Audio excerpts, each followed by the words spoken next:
Hello everybody and welcome back to a new video where today we are going to talk about Illari's upcoming nerfs for the 2-week marker of Season 6. So pretty much before they bring her into comp, they were just testing her out, making sure how powerful she was, and they're just giving her a couple of fine tweaks at the moment. So we're going to go over the potential nerfs that she has. We've been given a little bit of a feeder, I guess, because somebody on Twitter came out with a bunch of patch notes that were supposed to be the original nerfs. So we're just going to go over them and have a look. So anyways, the two areas that they were looking at was the healing pylon and the captive sun. So these two abilities are very strong, so they just want to kind of fine tune them back a little bit, make sure that they are somewhat balanced before they bring them into comp, because it will be insane. So let's actually have a look at the healing pylon nerfs. So it was originally going to decrease the heal from 40 to 30 per second. Oh, sorry, per 0.8 seconds. It's a little bit confusing with that kind of stat, but 40 to 30 per 0.8 seconds. That's a large nerf. Because if you think about it, if you have 40 health per 0.8 seconds, in 4 seconds, that's a 200 health hero to full health. Whereas if it's 30 per 0.8 seconds, in the same time, it's only 150 health. So quite often you won't be seeing somebody at that low of health anyways getting healed by that. But obviously it's a large nerf in terms of stats. But then they would also increase the amount of heals that you get to 0.9 seconds instead of 0.8 seconds, which once again is quite a large amount when you look into other abilities, how different they can feel just from that tiniest little tweak. Finally, they were going to decrease the shields of the pylon from 75 to 50. So they were going to tank the healing pylon, because it would be 2 shot, even 1 shot to quite a few heroes. It would have been a lot slower for heals and a lot less heals over time, which I feel is a lot more than should be done. Overall, the ability doesn't feel too overly powerful, but yeah, I would like to see them fine tune it a bit. So maybe instead of 40 to 30 heals per 0.8 seconds or 0.9 seconds, make it 40 down to 35 or 40 down to 37.5 or something like that. Just make it a bit more evened out. And then in terms of the 0.8 seconds to 0.9 seconds, honestly, I don't think that is too much of a difference. I honestly don't mind that one. That one's not the worst. But the decreasing the shields of the pylon from 75 to 50, that is quite a large amount of health to be removed. So maybe instead of from 75 to 50, make it 75 to 60. But overall, that would have been detrimental to the ability in itself, and I don't like the way that they were going to take that. So let's move on to Captive Sun.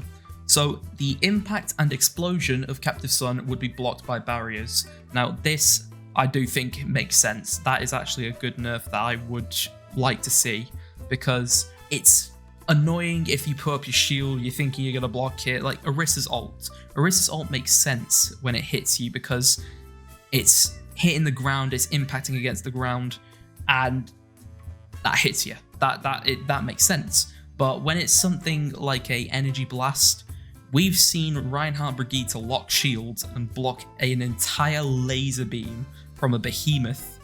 And if this tiny little sun hitting the floor can go through shields, I would doubt that the behemoth's beam would even tickle that shield before it just collapses. So yeah, that didn't make much sense. I do agree with that nerf. The duration of Sunstroke would be reduced from 7 to 5 seconds, so you wouldn't get blown up for a shorter amount of time.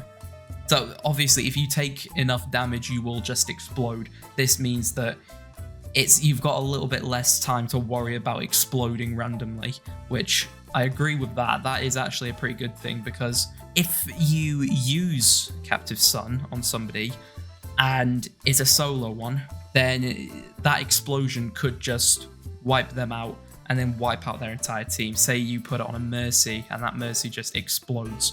That would be annoying if it was on there for 7 seconds, because that's just a long time to be stuck with pretty much a bomb on you. So I agree with that one. That one's not bad. Maybe instead of 7 to 5 seconds, have it 7 to like 5.5 or 7 to 6 if people aren't very happy with that one. But overall, I'm not really bothered. And the duration at which the slow of Sunstruck will decay faster from 7 to 4 seconds. So the slow when you are Sunstruck will be less taxing on you. So it'll be less duration, which I also agree with. Crowd control was a very annoying part of the game back in Overwatch 1 with things like Cassidy's flashbang. That was Genji's worst nightmare and any movement character's worst nightmare. Whereas they've brought back in some of them crowd control abilities, but not as bad as they used to be.